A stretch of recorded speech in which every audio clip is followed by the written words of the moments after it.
works the way it is intended. Yeah.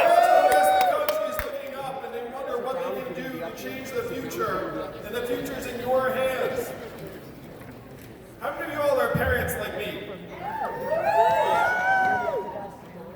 Oh, I'm a presidential candidate, yes, but I'm also a dad. I've got 2 young boys who are 7 and 4. And I'm running for president because of a thought that the parents among us have had and have been afraid to talk about out loud, and that thought is this: our kids are not all right. Our kids are not all right because we're leaving them a future that is far darker than the lives that we have led as their parents, Nevada. Now, most of you think of me as a business guy, but for the last 7 years I've been a nonprofit guy. I spent 7 years running a nonprofit I started called Venture for America that helped create thousands of jobs around the country. And while I was doing that work, I saw firsthand, millions of young people who weren't starting families, let alone businesses, because they couldn't pay their bills. I saw hundreds of thousands of young people who were trapped in their parents' basements under a mountain of debt. And I saw record high levels of anxiety, stress, depression, mental illness, even suicides and drug overdoses, to the point where our life expectancy as a country has declined for the last 3 years in a row, the first time in 100 years. These are the real reasons why Donald Trump is our president today. If you turn on cable news, why would you think he is our president? Russia, Facebook, Some combination of Russia, racism, Hillary Clinton, emails. But if you dig into the numbers, you get another picture, another story. The reason why Donald Trump is our president is that we automated away 4 million manufacturing jobs. And where were those jobs? Those jobs were in Michigan, Ohio, Pennsylvania, Wisconsin, Missouri, and Iowa, all the swing states that Donald Trump needed to win. And that automation wave is now coming right here to Nevada. You are number 1 in the entire country for the proportion of jobs that will be lost to technology in the months ahead. And it is already happening. How many of you noticed stores closing where you live here in Nevada? It's not just you, 30% of America's stores and malls are closing. And why are they closing? Amazon! That's right, one word answer, Amazon soaking up $20 billion in business every single year. And how much did Amazon pay in taxes last year? 0! That is the math, Nevada, 20 billion out, 0 back. Most common job here and in most of the country is retail clerk. The average retail clerk is a 39-year-old woman making between $9 and $10 an hour. What is she going to do when her store or mall closes? Cry. Lose everything. We act like Donald Trump's the cause of all of our problems. He is not. He is a symptom. He's a manifestation of the fact that we're going through the greatest technological shift in our country's history, what experts are calling the 4th Industrial Revolution. When is the last time you heard a politician say 4th Industrial Revolution, Nevada? Just now. And I'm barely a politician.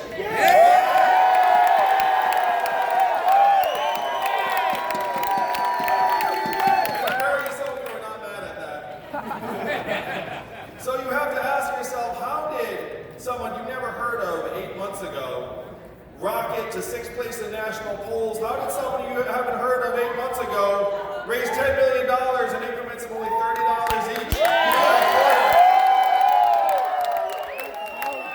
And the answer is this: I know what the real problems are and how we can solve them, how we can move the country.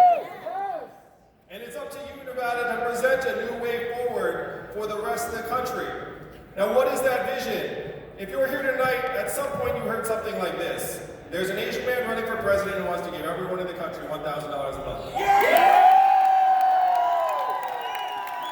first time you heard that, you thought it was a gimmick, too good to be true, but this is not my idea, and it is not a new idea. Thomas Paine was for this at the founding of our country. He called it the citizen's dividend. Martin Luther King fought for this in the 60s, called it the guaranteed minimum income for all Americans, and it is what he was fighting for when he was killed in 1968.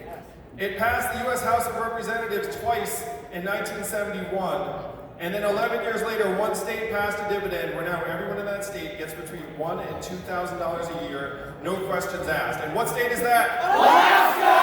How do they pay for it? Oil! And what is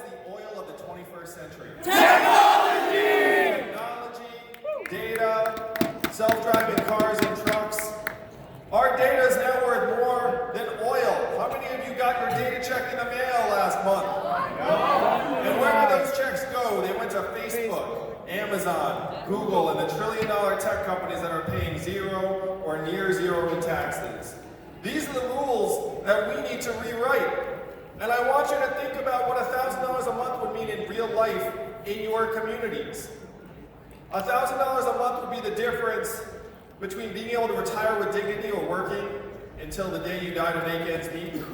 $1,000 a month would mean less stress, fewer arguments with your spouse, not having to choose between car repairs or food for your kids. There are a number of people here tonight. I've been giving $1,000 a month to families around the country for a little while. Trickle up, baby! Now, people like it. I highly recommend it if you've got the wherewithal. And in real life, they're here with us tonight. Actually, stand up and raise your hand if you are one of the people. Thank you all.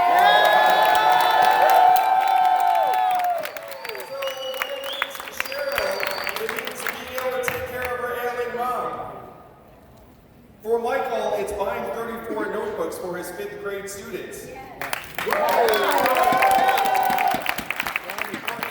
it's being able to take care of his little siblings while his mom is recovering. So these are the things that $1,000 a month means in real life to us. This is the trickle-up economy. And this is the vision that you can make real, just like this, Nevada. Donald Trump is our president in part because he got some of the problems right. He said he was going to make America great again, and then what did Hillary Clinton say in response? America's already great. And that did not work. No. He said that these are the problems, his solutions were the opposite of what we need. He said we need to build a wall, we need to turn the clock back, we need to bring the old jobs back. Nevada, we have to do the opposite of these things. We have to turn the clock forward. We have to accelerate our economy and society as quickly as possible, and we have to evolve in the way we think about ourselves and our work and our value. Because right now we're measuring our economy through GDP and corporate profits. Instead, we should be measuring them by how our kids are doing, our mental health and freedom from substance abuse. Yes. Our wellness and life expectancy. My wife is at home with our 2 boys right now, one of whom is autistic. What does GDP say her work is worth every single day? 0!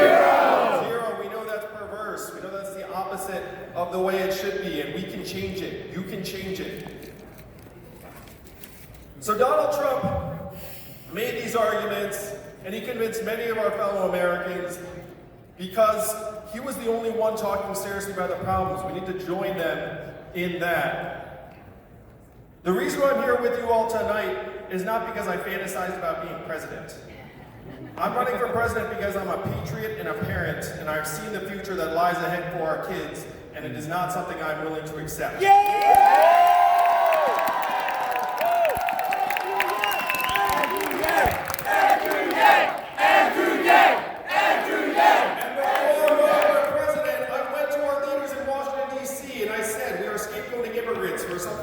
That immigrants have nothing to do with. Technology is ripping our communities apart. How are we going to help our people transition?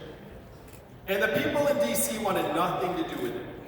They don't want to talk about a problem they do not have a solution to. But one person in DC said something that brought me here to you all tonight.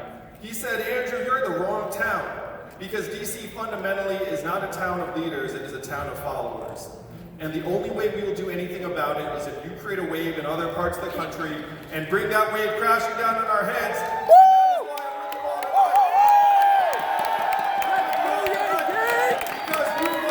Because we must be that wave. A new way forward for the rest of the country. To be able to look our kids in the eyes and say to them with truth in our hearts, your country loves you, your country values you, and you will be all right. Let's make history, Nevada!